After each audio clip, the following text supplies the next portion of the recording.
G'day everyone, welcome back to another episode of the Australian Property Investment Podcast. Listeners, we're in for a real treat today. Graeme Cowan is someone that is very well known on the speaking circuit. If you're in a corporate role, you may have even heard Graeme speak at one of your gigs, and you would have got a lot out of it because not only is he an excellent speaker, an author, but a real authority in this space of wellness, resilience, and especially in and around work as well, which we want to unpack today. The reason I brought Graeme in, yes, full disclosure, you are a wonderful client, so we're going to put that on the table. And I'm in such a fortunate position to have worked with you in that context. But to see what you're doing from the stage and beyond, I think is incredible. And listeners, I'm not tone deaf. Right now, 13 interest rate rises. There's potentially talk about more rate rises throughout this year as well, which scares the life out of a lot of people that have existing mortgages, but also people that are trying to get in. That's one. But there's also this, what I call wealth being. So financial wellness is massive, and people that are just feeling like they're earning money, there's little left over, but we're still telling people to buy investment properties. I'm not being tone deaf. All I'm trying to say is, hey, look, there's a percentage of the market that are trying to get in to improve their long-term financial position, but you can't see the pain because you're going through, like you can't see the woods, what is it, the trees. Woods for the tree. There we go. Because you're in such pain at the moment. So I guess we want to unpack this a little bit more with yourself, Graeme. So thank you for being so generous with your time. But just talking about it, and I guess you've got a huge amount of empathy and experience having been down this path. And for those that maybe don't know, I mean, you've worked corporate background, Pfizer, Johnson & Johnson, for example, went through a real rough patch where, I mean, as you've described it, there's a depression that lasted 5 years.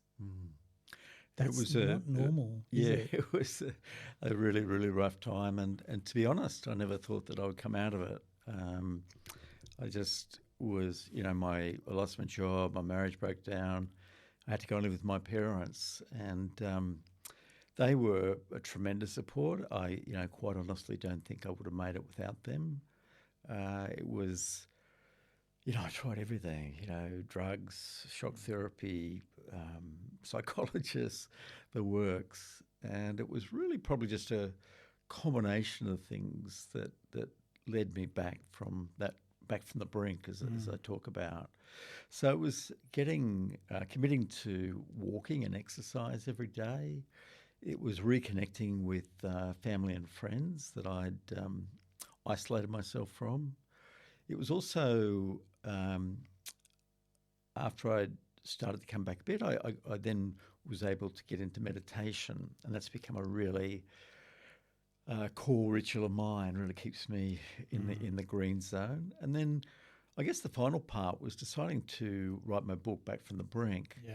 And that was, it was really, I guess, trying to find some sort of purpose out of having gone through that really tough time.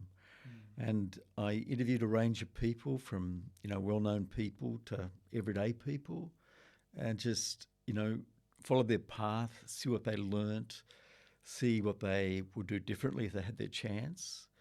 And that then evolved when the books happened to media and then being asked to speak. First of all, in country areas where there's very little support out there. But I'd come from the corporate world, as you mentioned, and so... when I first approached them, they said, there's no issues here, everything's fine. This is probably about 10 years ago now. Yeah. But you're ahead of your time then, that's for sure.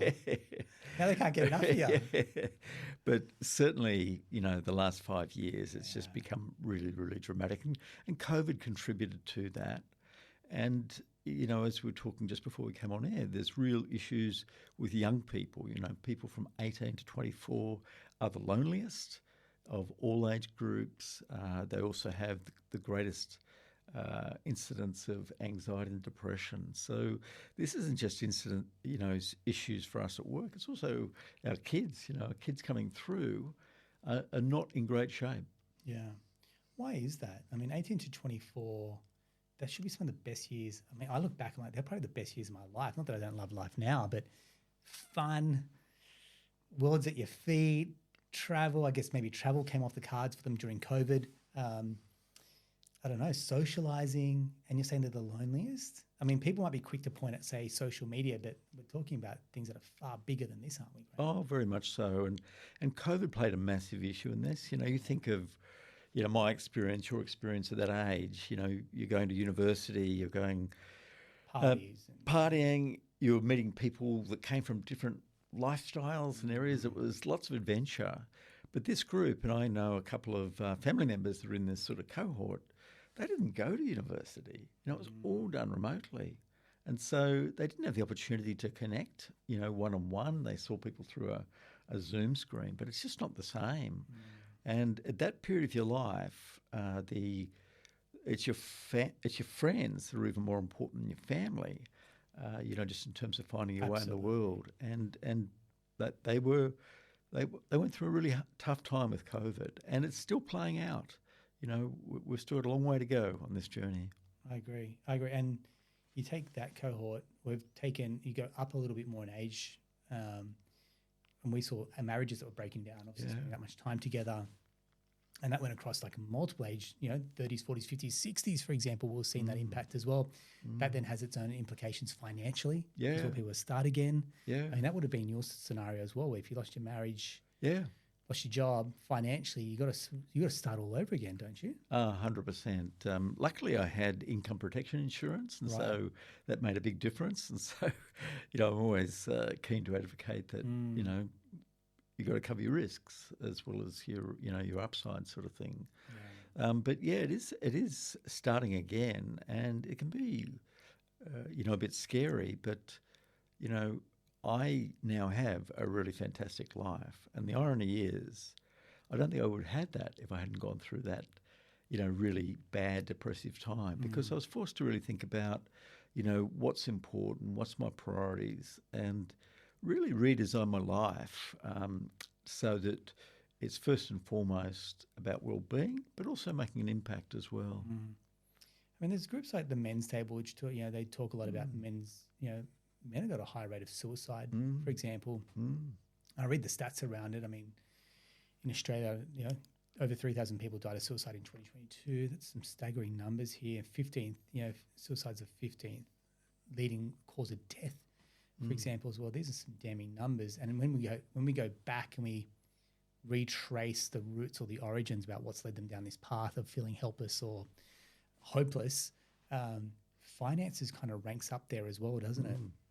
Yeah, well, financial stress, I think still it's changing, I think, somewhat, but still men largely feel that they're responsible for, the financial situation.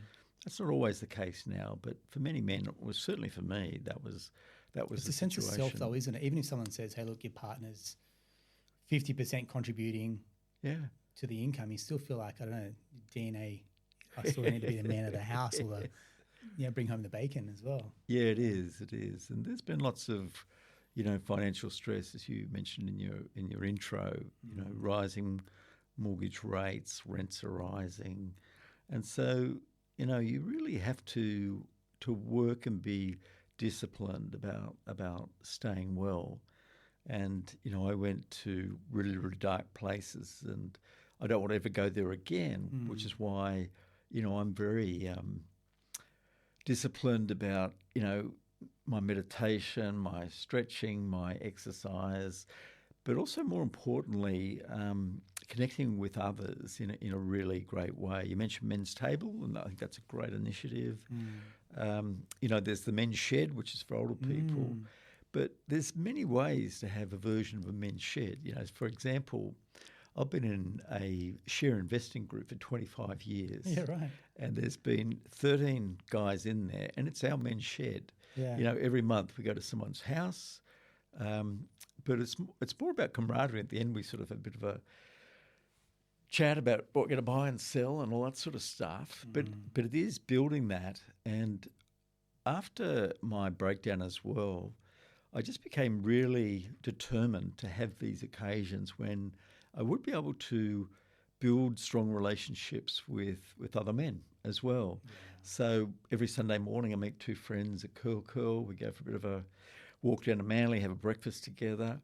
And it's mainly just a great day out. But there's been time over those 10 years we've been doing it when each of us has gone through, a bit of a crisis, be it, financially or family or health, all those things. And then on Thursday morning, funny enough, I used to meet with a guy who lived near me in Gordon, but he's now moved down to Vincentia. So we often have a virtual walk and talk. So we walk, but we have our AirPods on and talk for 40 minutes or so. Yeah. So. Do you think women are better at this than men? Oh, much better. Much better. Why do you think that? I've got my own thoughts, but I'm very curious to hear yours. I think there's a little bit of the history that, not so long back, men went to work, women stayed at home. They had to build connections with those around them.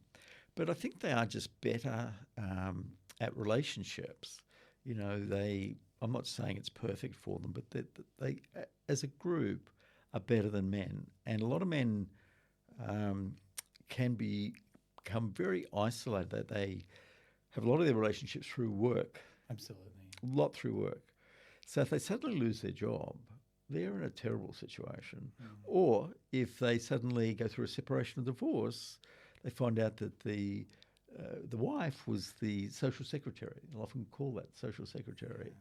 So they make the effort, and it's incredibly important for men to build those relationships. And you've got to really have three elements to that. You've got to have it that it's a positive experience. Second thing, you've got to do it consistently. You can't do it once a year. And then the third thing is you've got to be able to be vulnerable with, that person. If you're going through difficult times, be able to share that. And typically, and I was very much in this situation, I'd keep it to myself. I should be able to work this out. But, sharing it, they say, a problem shared is a problem halved, and it's very much the case. And so those relationships, in fact, the longest wellbeing study ever done is called the Harvard Human Development Program. It's been going for 70 plus years. And they found the best predictor of a long life, a happy life, an affluent life are those that have caring and supportive relationships around them. Yeah. So for men, it's a smart thing to do to invest time to build those relationships. Yeah. It's easy, I think. I'm in the midst of very small kids, for example. So to kind of get out and go, hey, look, I'm going to spend some time with the guys, and that usually can involve, getting on the beers, for example. It's like, that's not healthy, right? But it's the only way you can connect. So and then there's a bit of bravado there. But I'm very fortunate. Like, I've got a couple of lads, we call it lads and dads. And what you're saying is their consistency. It's probably like once a month, and someone's got to take the initiative. And I think that's the other part is alpha males. Yep. I'm not.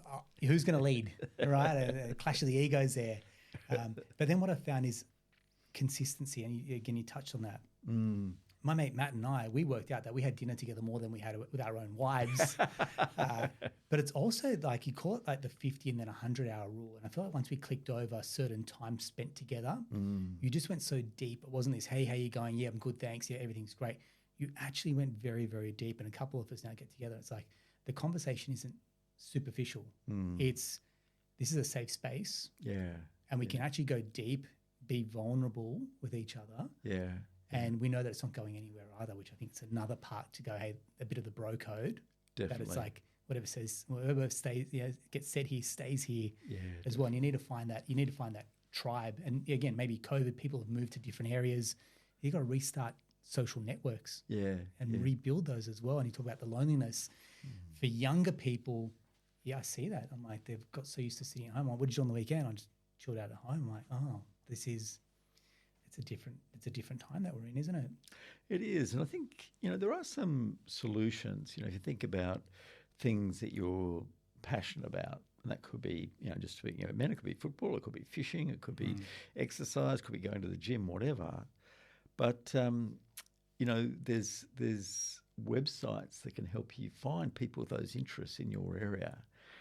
Bushwalking, for example. And that's half the battle. If you're doing something that you enjoy anyway, it just allows you to have those deeper relationships and to be less superficial. Yeah, thanks. Going back to our very start around financial well-being, I call it wealth being, for example. But what I say to a lot of people is the state of wallet equals the state of mind. We had a chat before. You asked how we're doing. I said, we're super busy from a work perspective. You're like, that's interesting, like 13 rate rises still doesn't stop the market. I'm like, no, people are just banging down the door to get into the market. There's no certainty when they're renting because the rent just keep going up, for example. But then what sits in the background is the lack of wage increases. So, it's scaled paying someone on 200, 300 grand versus someone on 80, 90 grand. They're living according to those means, for example. It's scaled pain. So you mentioned before when you're doing talks with corporate, that financial uncertainty or issues kind of pop up in the top three. Take us through a little bit of that work that you do there. Yeah, well, it's just helping people to realise where they are. And so my mantra in those keynotes are that self-care isn't selfish. If we don't take care of ourselves, we can't take care of other people. And which is contrary, because when you've got a tight budget, the first thing that usually come off is anything around yourself. Yeah, but it doesn't have to be a financial thing. It could be just committing to walking or, fishing or, just catching up and exercising that doesn't cost any money. So, I think that we often let it go. People often say that I don't have any me time for sorting it out. And so I talk about the, three areas of our well-being and resilience. The first one is vitality, which is our physical health. We move well, eat well, rest well. Next one is intimacy, our emotional well-being. So that's strong relationships, at work and at home. And as I said, relationships, strong, caring, supportive relationships are the best predictor of a very, very happy and successful life. And the third element is prosperity. And by that I mean an abundance mindset, that a lot of people get it from a sense of purpose about for the work they do. They realise the benefits they're providing to other people. Some people also get it from volunteering for a charity or a school or a sports team. And those three things, vitality, intimacy, prosperity, is VIP. And so my message is that we should act like a VIP and each day top up each of those three glasses of well-being, because you can't be full on one, empty on another one. It has to be, it's like a three-legged stool. If one of them is compromised, you've got the chance of falling over. So all those three areas are what we need to work on.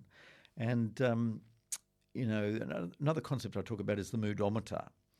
And when we're in the green zone, and this is some Harvard Business Review research, we're 31% more productive, 37% more influential, and 300% more creative. Wow. Now, these are all really, really valuable attributes, to be successful in today's workplace. Yeah. And so that's why self-care isn't selfish. Yeah, well said, well said. And when you're talking these keynotes, and we're talking about resilience as a concept, for example, is this something where people think, hey, I've already got a level of resilience and how do I add to it? Or is this like a muscle that has to be kind of built up over time? How do people scale their level of resilience as well? Like, take us through, because it feels like everyone can understand the concept but doesn't know really how to measure their level of resilience. I've got a self-care snapshot, and it's a 15-point questionnaire under those three categories: vitality, intimacy, prosperity. Okay. And what I endeavour to do is to get people to identify, what are their mood vampires? What are the things that are taking them down the moodometer? And what little thing can they do, start with, and do consistently every day, which over time can have really remarkable results. It's not big changes that lead to results. It's consistent little things, because that then sticks.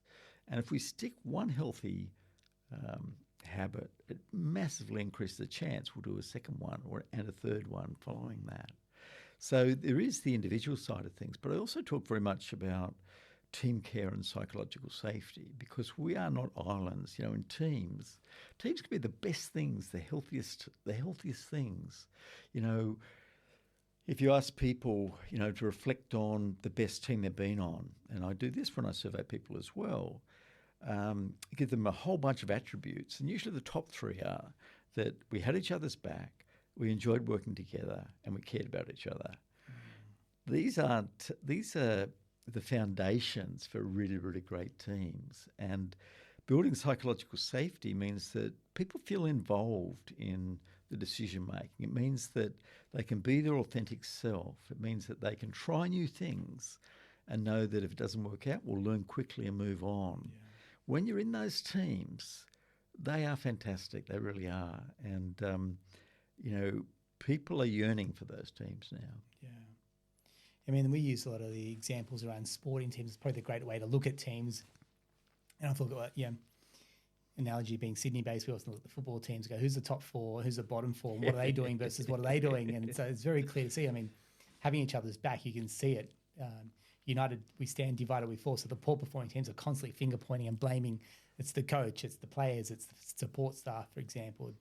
And there's not that accountability. And it's like, there's no wonder that they're not doing well versus the top teams that mistakes happen and they just go, yep, get on with it, for example, as well, right? Yeah. There was something I was just reading in the paper this morning, and it was about South losing their coach. One out of 7. And they're talking about bringing back Wayne Bennett. And, he's quite an enigma because he never seems to talk much. He always looks a bit grumpy. Yeah. But the players absolutely love him. Oh, yeah. Absolutely I'm love with you. him. Yeah, he blows my mind. You've got to look at his results. It's everywhere he goes. Everywhere he goes. And, that really shows you that it's not just a fluke of having the right people in the right place, that he's able to create a unique environment to achieve just great results. Absolutely. Coming back here, we'll talk about that, when things are going wrong, we can tend to spiral. And you kind of just go look at spirals out of control, and you can really zoom in on what's coming off the rails, and it's very hard to, you in that slump for 5 years. So if someone come along and go, hey, perk up, cheer up, it's not that bad, and you're so far down those depths, for example, how do you unravel that, start to come up a little bit more? And again, back from the brink, we'll obviously cover some of this as well. Yeah. What are some of these tips that people have, call from a financial context, call from a wellbeing, health, VIP context as well? How do people kind of unravel that feeling of the thing is, once you're in the red zone, it can be very, very hard and slow to come out of it. And so, there's certainly things people can do. Of course, get, good professional advice, exercise, try and build relationships, but it's often can be very, very slow. And so it's very, very important to really be your own therapist and know when, your early warning signs are coming through. You might be, waking up more at night. You could be feeling more of, anxiety, that sort of things. And I think one of the best things you can do, and as I said, this is more the green or the orange zone, is learn how to be in the present moment. And there's some great breathing exercise you can do with that. And, one which has been used for centuries, but also used by the Navy SEALs to sleep on a battlefield, is breathing, where they breathe in through their nose for 4, hold for 7 seconds, and then breathe out through the nose for 8 seconds. And I often do this in the seminars. I just take people through that with breathe in for the 4, hold for 7, out for 8. And if you do that for 3 or 4 rotations, you are in a different space. You're present. And in the present moment, the problems aren't nearly as bad. The problems come when we're fearful of something ahead of us or regretful of something behind us. But as you say, if you can get into that sort of practice of breathing, it only takes a minute, but then to zoom out as well and say, well, in the scheme of things, what I thought is pretty bad, well, I only got to look at the news and see it, Gaza or Ukraine or what have you. It can provide perspective, but, practicing being in the present moment and being able to zoom out is really, a critical part of, staying well and being able to think in the right way. Yeah, because I feel like people can go, hey, look at Gaza, look at Ukraine, go, and it's a bit like a sugar hit that, yeah, okay, I'm lucky. And then they're trying to, I don't know, call for the context of our listeners, trying to get into the property market. Yeah. And Sydney's the second most expensive property market to Hong Kong. And awesome, we're one of the luckiest countries, but I still can't get what I feel is the great Australian dream. Yeah, definitely. And it feels like it's slipping away from them and that hopelessness as well. And I feel like, how does someone play that? You say play the long game a little bit there as well. How does someone go, look, I'm not going to be able to buy tomorrow, but in time I will be able to get into the market. And it's also just thinking that, maybe I don't start with my purchase in Sydney. Maybe I start in other locations where there's better yields. You can have your properties there. You can get the tax deduction and even move. One of the incredible things about COVID is that the computer can work from anywhere. We can work from anywhere. Yeah. Literally can. Another example, I know a friend in Sydney who's renting their place out. They live at Clie, and with that funds, they're living in Asia, on a beautiful island for a fraction of that rent. And so, it is. And look, I understand that it's so much harder, for young people to buy property now. Like I bought my first property when I was 24. There's no way I could have done that now here in Sydney. But again, I think it is doing the right things for our body and our mind, and that allows us to hopefully identify what could be some options. Because when we're stressed, we think very black and white. It's either I can do this or I can't do that. You can't think. But if you are in a healthier place, you can think of more creative solutions or ask people about more creative solutions. Is the key then at that point to slow, because you're saying, hey, when you're stressful, black and white thinking, breathing's one technique to come out of that. What are the other ways that you can go, hey, look, to de-stress or just to slow that speeding train of stress down a little bit? What are some other ways that they can intervene? A lot of people find walking is sensational. The history of walking and the benefits of walking, and you look back at some of our most amazing minds, our regular walkers, Albert Einstein, and they would walk and reflect and do that. And there's definitely something about getting out of four walls and just being amongst nature. I'm fortunate to live in Gordon, right beside the Lake Cove National Park, and when you're down there on the track with your dog, it's different to sitting within four walls. And so it is that balance of making sure that you do things that are good for you. Yeah, I think everyone's looking for something sexier as an answer, going, give me contrast therapy or sitting in infrared sauna, for example, and the answer will come to me. But walking on your two pins, simple but effective. Very, very effective. And if you like swimming, do swimming. If you like riding, do riding. Yeah. But getting outside is very good for our mood and our mental health. Someone's got a problem, they want to reach out. There might be, a tag attached to that, or there's a bit of judgment, not only from themselves, but maybe their peers around them. I think what's one of the sayings, it ain't weak to speak. I know you've been involved in Are You OK as well. How are these resources accessible to people that you go, hey, look, there's people that want to help you, but you maybe need to put your hand up as well? Yeah, well, it is really important to get to the right help. Sometimes that can be a GP, sometimes that can be a psychologist, sometimes that can be a helpline. And there's lots of really fantastic helplines out there, for everything from Lifeline to Men's Line, specific lines for the LGBTQI community, for veterans, domestic violence. The corporates have EAP, the EAP. Yeah, lots of organisations have employee assistance programs as well. Yeah. So it is important to get that, and it's also important that if you don't connect with one person, if it doesn't seem right, don't stop there. Keep trying to find the right person. It's worth persisting to get the right professional to work with you. Yeah, nice. And if you're having financial problems, there's financial assistance from banks. They've got lines there. You're not going to jeopardise your financial position. In fact, they often say, reach out earlier before it becomes a problem. We can intervene earlier. It's probably the same thing with a mental as it is with financial help as well. Reach out earlier. We can aid you better rather than things going too far off the path, and then you got less options available to you then as well. Absolutely, and that's a great development which has only recently come around. It's just fantastic. And there's also groups like Lifeline that offer financial counselling as well. Yeah, awesome.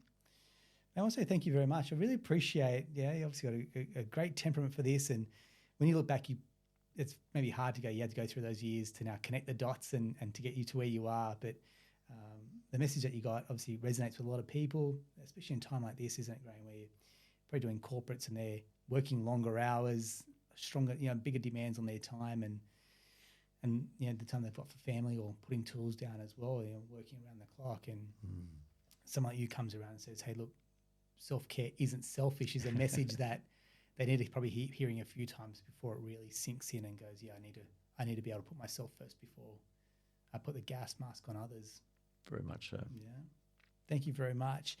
Listeners, I hope you've really enjoyed it. It's been a real treat to have Graeme here and share with us what you do professionally on the speaking circuit. So, Graeme, appreciate it. Thank you so much. My pleasure, Aaron. Yeah.